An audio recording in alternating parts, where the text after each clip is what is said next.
इस वीडियो में हम लोग डिस्कस करेंगे ट्रेडमार्क ऑब्जेक्शन के बारे में। तो ये जो ऑडियो बुक और पॉडकास्ट सुनने वाला है उसमें हम लोग डिस्कस करने वाले हैं ट्रेडमार्क ऑब्जेक्शन के बारे में। मतलब ट्रेडमार्क ऑब्जेक्शन क्यों आता है, कब आता है, आने पे आपको क्या करना चाहिए, आपने अगर उसका रिप्लाई फाइल नहीं किया तो क्या होगा, रिप्लाई फाइल करने का फ़ी क्या होता है, ट्रेडमार्क एग्जामिनेशन किस किस कारण से आता है, इन सभी टॉपिक पर हम लोग डिस्कशन करेंगे। मैं कोशिश करूँगा कि ट्रेडमार्क ऑब्जेक्शन से रिलेटेड जितने भी सवाल आपके मन में हो सकते हैं उनका जवाब मैं एक ही वीडियो में दे दूँ। उसके बाद भी अगर आपको कोई डाउट्स बचता है तो आप इस वीडियो के डिस्क्रिप्शन में दिए हुए कॉन्टैक्ट नंबर पर हमारी कंपनी के एक्सपर्ट से बातचीत कर सकते हैं। तो चलिए इस वीडियो को स्टार्ट करते हैं। सबसे पहला जो क्वेश्चन आता है, ट्रेडमार्क ऑब्जेक्शन होता क्या है। तो जब आप इंडिया में ट्रेडमार्क एप्लीकेशन फाइल करते हैं, ट्रेडमार्क एप्लीकेशन फाइल करने के बाद वो प्रोसेस में लग जाता है, ठीक है, और धीरे धीरे वो आगे बढ़ता रहता है। तो क्या होता है कि ट्रेडमार्क एप्लीकेशन जब आप फाइल करते हैं तो वो अचानक से रजिस्टर्ड नहीं होता, एक प्रोसेस को फॉलो करती है इंडियन जो ट्रेडमार्क ऑफिस है, और उसमें आपके ट्रेडमार्क को चेक करती है क्या वो ट्रेडमार्क यूनिक है या नहीं है, वो ट्रेडमार्क पहले से किसी ने फाइल किया है कि नहीं है, जो भी लोगो या ब्रांड नेम आप पंच लाइन आपने फाइल किया वो पहले से किसी ने फाइल किया है कि नहीं है, ठीक है। तो ये सब डिपार्टमेंट चेक करती है। और अगर मान लीजिए आपके एप्लीकेशन में कोई किसी तरह की त्रुटि है, आपने एफिडेविट लगाया है लेकिन स्टाम्प ड्यूटी जो है कम है, या पावर ऑफ अटॉर्नी आप लगाना भूल गए हैं, या डॉक्यूमेंट में आपने किसी तरह का मिस्टेक कर दिया है, या एप्लीकेशन में आपने किसी तरह मिस्टेक कर दिया है, या आपने गुड्स एंड सर्विसेज डिस्क्रिप्शन जो ट्रेडमार्क एप्लीकेशन में डाला था वो नाइस क्लासिफिकेशन के अनुसार नहीं है, या आपने एक से ज़्यादा क्लासेस का गुड एंड डिस्क्रिप्शन डाल दिया है, ये सब कारण से डिपार्टमेंट आपको ऑब्जेक्शन रेज करती है आपके एप्लीकेशन पे। मान लीजिए आपने एप्लीकेशन फाइल किया, तो उसके बाद क्या होता है, डिपार्टमेंट चेक करती है कि आपका एप्लीकेशन जो है वो कंप्लीट है कि नहीं है, सही से फाइल है कि नहीं है, आपने जो जो भी लोगो फाइल किया है, जो भी नाम फाइल किया है अपने ब्रांड नेम या लोगो, या मान लीजिए ट्रेडमार्क या पंच लाइन है, क्या वो किसी और के ट्रेडमार्क से मैच करता है क्या, ये सब चीज़ चेक करती है। और अगर मान लीजिए इनमें से कुछ भी उनको प्राप्त मालूम होता है कि हाँ क्या कोई त्रुटि है, कमी है, या कि आपका एप्लीकेशन ट्रेडमार्क किसी से मैच कर रहा है, तो वो आपको ऑब्जेक्शन रेज करती है आपके एप्लीकेशन पे, जिसको हम लोग ट्रेडमार्क ऑब्जेक्शन बोलते हैं, ठीक है। अब दूसरा जो सवाल आपके मन में आएगा कि वो ट्रेडमार्क ऑब्जेक्शन होने पे क्या ट्रेडमार्क नहीं मिलता है। तो देखिए, ट्रेडमार्क ऑब्जेक्शन कई कारण से हो सकता है कि आपका एफिडेविट सही न लगा हो, या आपने स्टाम्प ड्यूटी कम दिया हो, या आपने गुड्स एंड सर्विस का डिस्क्रिप्शन दूसरे क्लास का डाल दिया हो, ठीक है, या आपका जो एप्लीकेशन है उसमें कोई मिस्टेक हो। तो उन सब केस में एप्लीकेशन में आपको जैसे ही आप उस मिस्टेक को ठीक कीजिएगा तो आपका एप्लीकेशन, ट्रेडमार्क एप्लीकेशन आगे बढ़ने लगता है और आगे जाके रजिस्टर्ड हो सकता है। वहीं अगर बात करें कि जो आपका ट्रेडमार्क अगर यूनिक नहीं है, किसी से मैच कर रहा है, तो उस केस में फिर चांसेस 50-50 जैसी हो जाती है कि आपको आपका ट्रेडमार्क रजिस्टर्ड हो भी सकता है, नहीं भी। तो ट्रेडमार्क ऑब्जेक्शन आने का मतलब स्ट्रेट फॉरवर्ड है, ये नहीं है कि आपका ट्रेडमार्क आपको नहीं मिलेगा। अगर आपने यूनिक नाम रखा है, कॉइन वर्ड रखा है, किसी से मैच नहीं कर रहा है, तो आपको ट्रेडमार्क ज़रूर ही मिलेगा। हाँ, कुछ समय बढ़ जाता है ट्रेडमार्क ऑब्जेक्शन आने पे, ये हो सकता है।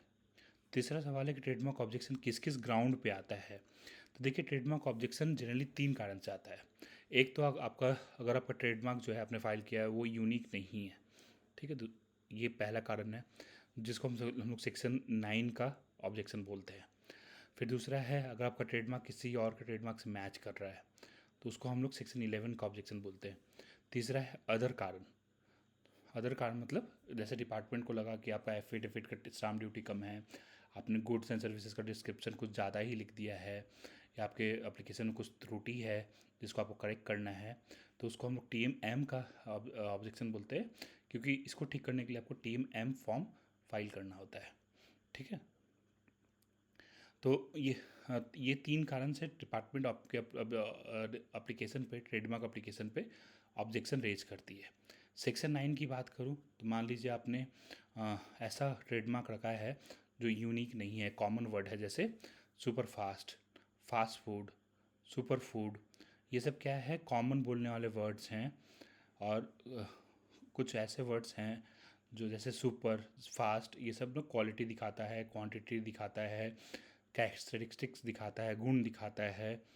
तो ये सब वर्ड्स नहीं मिलते, जो कॉमन बोलचाल की भाषा में यूज होने वाले वर्ड्स है वो नहीं मिलते। जैसे गुड, बेटर, ब्यूटीफुल, ये सब वर्ड्स नहीं मिलते। आपको ट्रेडमार्क अगर आपको एप्लीकेशन फाइल करना है तो आपको वैसे वर्ड्स रखने होंगे जो यूनिक हो। जैसे वैसे वर्ड्स जो 2-3 शब्द को तोड़ के आपने बनाया है, या ऐसे वर्ड्स जो आम बोलचाल में लोग यूज़ नहीं करते हैं। तो मान लीजिए आपका एप्लीकेशन जो आपने ट्रेडमार्क है वो आपने ऐसे ही वर्ड्स कुछ रख दिया, जैसे सुपर फास्ट चिन, ठीक है, तो सेक्शन 9 में ऑब्जेक्शन आ सकता है, डिपार्टमेंट उसको रेज कर सकता है ऑब्जेक्शन। वही सेक्शन 11 की बात करूँ तो मान लीजिए आपने किसी और का ट्रेडमार्क कॉपी कर लिया, जैसे बिस्लेरी किसी और का था, आप बिजनेस आपने उसको क्या किया, BISLARY कर दिया, थोड़ा चेंज कर दिया, फाइल कर दिया, तो डिपार्टमेंट आपको सेक्शन 11 का ऑब्जेक्शन देगा कि भाई आपका ट्रेडमार्क, आपने वैसा ट्रेडमार्क फाइल किया है जो पहले से किसी ने फाइल किया हुआ है, तो आपको वो नहीं मिलेगा। तो सेक्शन 11 का ऑब्जेक्शन बोलते हैं, ठीक है। तो ये दोनों ऑब्जेक्शन आपको रिमूव करने के लिए आपको एक फॉर्म फाइल करना होता है, जो जिसको ट्रेडमार्क एग्जामिनेशन रिप्लाई का फॉर्म बोलते हैं। वो क्या होता है, जब डिपार्टमेंट ट्रेडमार्क ऑब्जेक्शन रेज करती है तो आपको एक एग्जामिनेशन रिपोर्ट इशू करती है। एग्जामिनेशन रिपोर्ट क्या होता है कि जो ट्रेडमार्क एग्जामिनर है, जो डिपार्टमेंट में जो ऑफिसर बैठा हुआ है, वो आपके एप्लीकेशन को एग्जामिन करता है और देखता है कि अरे भाई आपके ट्रेडमार्क में एप्लीकेशन में तो ये सब त्रुटियां हैं, तो वो आपको एक रिपोर्ट देगा जिसको एग्जामिनेशन रिपोर्ट बोलते हैं। और जब वो एग्जामिनेशन रिपोर्ट इशू होता है और उसमें कोई ऑब्जेक्शन रेज होता है, तभी आपका ट्रेडमार्क का जो एप्लीकेशन का स्टेटस है वो ऑब्जेक्टेड हो जाता है, ठीक है। तो उसको रिमूव करने के लिए कोई भी जो फॉर्म फाइल करते हैं उसमें कोई भी फ़ी नहीं लगती। वहीं अगर आप उन्होंने कुछ चेंज करने के लिए बोला है एप्लीकेशन में, तब आपको TM फॉर्म फाइल करना होगा जिसमें फ़ी लगता है। दूसरा क्वेश्चन है इसके बाद जो आपके मन में आ सकता है कि ट्रेडमार्क ऑब्जेक्शन का रिप्लाई फाइल करने की सरकारी फ़ी क्या है। तो मान लीजिए सेक्शन 9 और 11 का ऑब्जेक्शन आया है एग्जामिनेशन रिपोर्ट में, तो उसका तो सरकारी फ़ी कुछ नहीं है, जीरो है। हाँ, प्रोफेशनल चार्ज कर सकते हैं उसका रिप्लाई फाइल करने का, क्योंकि उनको ड्राफ्टिंग करनी पड़ती है। वही TMM, अगर उन्होंने एग्जामिनेशन रिपोर्ट में लिखा है कि आपको TMM फाइल करना है 1 महीने के अंदर, तो फिर आपको उसमें 900 रुपये का चालान लगता है, और प्लस जो प्रोफेशनल फी लेंगे ड्राफ्टिंग करने का। फिर इसके बाद जो क्वेश्चन आपके मन में आ सकता है, ऑब्जेक्शन का जवाब फाइल कब तक कर सकते हैं। तो जब भी आपका ट्रेडमार्क ऑब्जेक्टेड होता है, डिपार्टमेंट जिस दिन एग्जामिनेशन रिपोर्ट इशू करता है और ऑब्जेक्शन रेज करता है, उसके 1 महीने का समय आपको मिलता है उसका रिप्लाई फाइल करने का। इसके बाद है कि ऑब्जेक्शन का जवाब नहीं फाइल करने पर क्या होता है। तो जब आप ऑब्जेक्शन का रिप्लाई फाइल नहीं करते हैं तब क्या होता है, डिपार्टमेंट कुछ महीना वेट करेगा, आपको 2-3 बार मेल पे जब बार बार भेजिएगा कि आपका ट्रेडमार्क ऑब्जेक्टेड है, आप उसका रिप्लाई फाइल कीजिए, आप नहीं करते हैं तो आपका एप्लीकेशन अबेंडन हो जाता है। अबेंडन मतलब वो मना कर देंगे डिपार्टमेंट वाले कि आपका एप्लीकेशन हम आगे बढ़ने से को परमिट नहीं करते, आपका एप्लीकेशन रजिस्टर्ड नहीं हो सकता है। तो आपका स्टेटस जो ट्रेडमार्क का है वो अबेंडन हो जाएगा, और आपका जो पैसा जो आपने फाइल किया चालान का वो डूब जाएगा।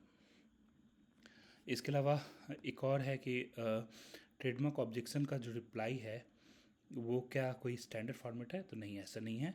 Trademark objection case to case vary करता है, डिपार्टमेंट क्या ऑब्जेक्शन रेज कर रही है उसके बेसिस पे रिप्लाई फाइल करके फाइल करना होता है। लास्ट में एक क्वेश्चन आता है कि क्या ये जो ट्रेडमार्क में टाइम टू टाइम जो कंप्लायंसेज आते हैं कि अभी ऑब्जेक्शन का रिप्लाई फाइल करो, हियरिंग अटेंड करो, अपोजिशन का रिप्लाई फाइल करो, क्या इसके लिए कोई इंडिया में सॉफ्टवेयर बनाया है अभी तक जिसको आप यूज़ कर सकते हैं ट्रेडमार्क एप्लीकेशन को मैनेज करने के लिए। आप ट्रेडमार्क सर्च कर सकते हैं, ट्रेडमार्क कंपेयर कर सकते हैं, स्टेटस चेक कर सकते हैं, कब कौन सा ट्रेडमार्क का कंप्लायंस आपको करना है, कब कौन सा जो नोटिस है उसका रिप्लाई फाइल करना है। ऐसा कोई सॉफ्टवेयर जो आप इसमें हेल्प करेगा और आपको बताएगा कि आपका इस कंप्लायंस का ड्यू डेट इस समय है। तो इंडिया में ऐसा एक सॉफ्टवेयर अभी आया है जिसका नाम है ट्रेडमार्क सर्च प्रो। आप www.trademarksearchpro.com की वेबसाइट पे जा सकते हैं, उसमें इंडिविजुअल, कॉर्पोरेट और प्रोफेशनल का प्लान है। आप उस सॉफ्टवेयर का सब्सक्रिप्शन खरीद सकते हैं जो आपको ट्रेडमार्क को समझने में, ट्रेडमार्क एप्लीकेशन को बचाने में और ट्रेडमार्क एप्लीकेशन को मैनेज करने में आपकी बहुत सहायता करेगा। तो आशा करता हूँ ट्रेडमार्क ऑब्जेक्शन से रिलेटेड मैंने सब कुछ आपको इस वीडियो में समझा दिया है। और एक लास्ट में मैं बता दूं कि ट्रेडमार्क ऑब्जेक्शन आप खुद से फाइल कर सकते हैं। तो हाँ, अगर आपके पास क्लास 3 का डिजिटल सिग्नेचर है या ई साइन है और आपने अकाउंट बनाया हुआ है ट्रेडमार्क पे, आपने खुद से फाइल किया है ट्रेडमार्क अपना, तो आप उसका ऑब्जेक्शन का रिप्लाई कर सकते हैं। नहीं तो किसी को आपको कोई ट्रेडमार्क एजेंट या अटॉर्नी को हायर करना पड़ेगा, जो आपके बिहाफ में आपके जो ऑब्जेक्शन आया है ट्रेडमार्क पे उसका रिप्लाई फाइल करेगा। ठीक है। अगर इसके बाद भी आपको कोई डाउट बचता है या कोई सवाल है तो इस वीडियो के डिस्क्रिप्शन में दिए कॉन्टैक्ट नंबर पर आप हमारी कंपनी के एक्सपर्ट से बातचीत कर सकते हैं। और लास्ट में मैं आप लोगों का धन्यवाद करता हूँ। Thank you for watching this video and listening to our podcast. जाते समय हमारे जो यूट्यूब चैनल है उसको सब्सक्राइब कर लीजिए, क्योंकि टाइम टू टाइम हम लोग startup, business, trademark, ISO, quality certification, business licensing, accounting, auditing, taxation, ये सब पे वीडियो लाते रहते हैं, जो आपको बिज़नेस शुरू करने, चलाने, बढ़ाने में आपकी सहायता करेगा। तो आप अपने हमारे चैनल को सब्सक्राइब कर लीजिए। Thank you.